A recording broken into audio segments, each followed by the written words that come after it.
Yeah. I remember when I dated this guy. Let me see. Let me give him a name. Derrick. Alright, so I met Derrick, right? And, it was like word around the salon I used to work at that he liked me. So in my mind, I'm like, I'm in a new area, and it's just like, okay, cool. I started checking him out. I'm like, okay, cool. Seems like I could kick it with him. He wasn't stingy with money. I can tell by the way he used to come in the shop and just be, throwing money around, buying people stuff. Like he was loose with his money. That's what I be liking. I do not like a nigga that be stingy with money and tight with money. Like, spend that shit. That turns me on when a nigga spends some money. So I was peeping that, but I wasn't really peeping that on him. So like now they putting a word in my they let me, like, giving me like a heads up, like he like you. I'm like, okay, cool. So, days go by, and one day I was in there doing a pedicure because I was a nail tech.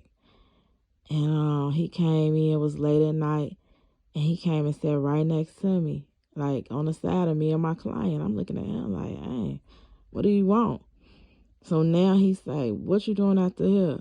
After you leave here? I said, none. He said, come up to, we gonna call the bar 101. Come up to the bar. My guy having a party up there. I'm like, okay, cool. I was kind of tired, but I'm just like, forget it, I'll come out.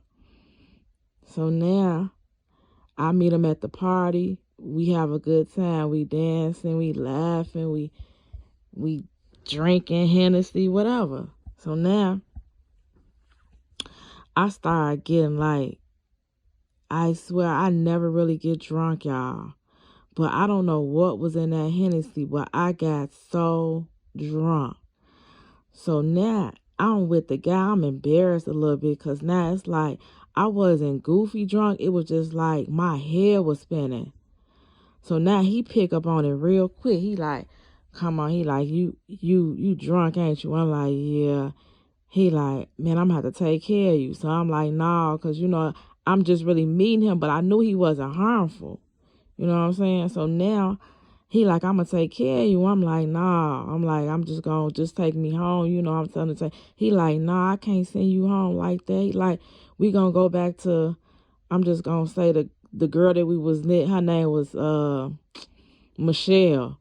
He like, we gonna go back to Michelle's house and we gonna all spend a night there. They got an extra room, we can lay in the bed or whatever. He like, but I ain't finna let you go home. So like, I'm like, dang, he sounds so caring. So look, we go back to Michelle's house. I'm fucked up, y'all. I ain't never got that drunk. To this day, I remember this so good because I rarely get drunk. I don't know what was in that Hennessy. I don't know what was in there, but I was drunk as hell. So now we get to Michelle's house. I go straight to the bathroom because I'm like, this ain't finna be a good night. So now I close the door, right, because I'm low-key embarrassed because it's like my first time really being out with dude. I close the door. So as soon as I close the door, he come and knock on the door. He like, let me in. I'm like, no. He like, let me in. I'm going to help you. Let me in. I'm like, He like, man, he like, Tawana, just let me in. I'm not going to do nothing to you. I'm finna come help you. So I crawl over to the door, let him in, right? He get in there. He rubbing my back. He holding my hair up, so I won't get no throw up on my hair. He taking care of me, y'all.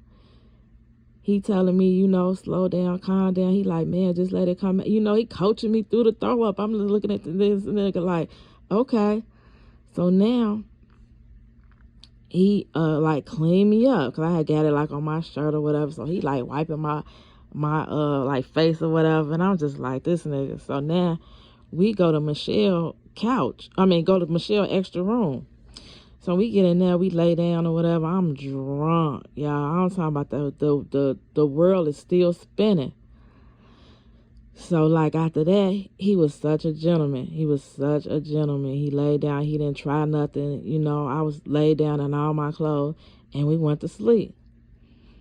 After that, we just started, like, going out, hanging out every day, and just vibing, just doing us. Like, we'll go out to dinner here. We just was just having fun, you know, just having fun. It was a summer. It was one of them summer bulls, you know. So now, my coworker, she see it because she was friends with him. So she see like, oh, dang, y'all starting to date or whatever. Good, you know, like he been talking about you every day. I'm glad y'all starting to, you know, date or whatever. So she say, but let me tell you something. I said, oh, boy, here come this bullshit. So she say, you know, he got a girlfriend. I said, a girlfriend? Like, no, they not together right now, but it's one of them girls that he always go back to. So I'm like, oh, so she like, so I'm just saying, like, be careful because soon she ready to come back, he leave whoever he with cold turkey and go back to her. So I'm just like, dang, in my man, like, God damn. But on the flip side, thank you, Jesus, for you telling me this so I can always know and be, like, prepare myself to know, like, I know what's going to come up. So, like, me and him dating, we dated for, like, 2 months. Just dating, having fun, just vibing. He just never, this boy, listen, y'all, when I say this boy never told me no, he said yes to everything I ever asked him to do. He never had told me no. So I like that. Like a nigga that never tell you no.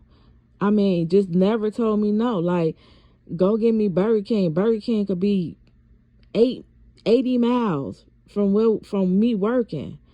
That nigga will go get me Burger King and could bring that shit right back. I ain't like, damn, this nigga don't care. He must love me. So anyway, we dating, we vibing for like, I say about 2 or 3, I'm gonna say it was like 2 or 3 months. And it happened, y'all. I started feeling him pull away. So when I started feeling him pull away, I'm just like, damn, I think it's finna happen. So now it go from like us being together like all day, like out of 7 days a week, we together all day to like 5 days. Then it go down to 3. Then it go down to like 1. I'm just like, okay. So now he's still trying to hang in there, but low key, he is about to be over with. So now, the next day, I don't see him at all, y'all. At all. Since the day we met, I've never not seen him a day. This was the first day, 2 or 3 months later. So now when I don't hang out with him that whole day or whatever, I'm at work, it's busy on a Saturday. I'm talking about I'm booked.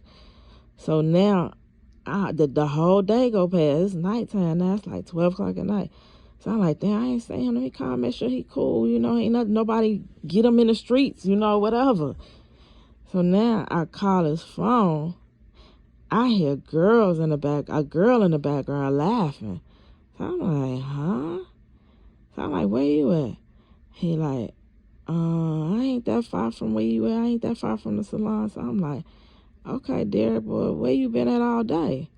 So he like, I ain't been really doing it. I study hear the girl laughing in the background.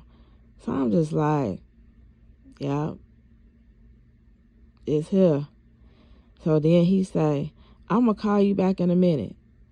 I never got that call back, y'all. When I tell y'all, I was so hurt. And even though I knew what was going on, I still was hurt because it was just like, damn, was all that phony? How do you just leave somebody cold turkey like that? For a bitch that, I mean, like how? How? Man, when I tell you I was so hurt, I didn't see him. Like the next time I seen him or whatever, I didn't even say shit to him. I was that hurt. He tried to talk to me. I ignored his ass like I didn't even know him. Nigga, how dare you? But at the same time, I thank God that his friend told me about him, because I would have been really messed up had I not know the background story.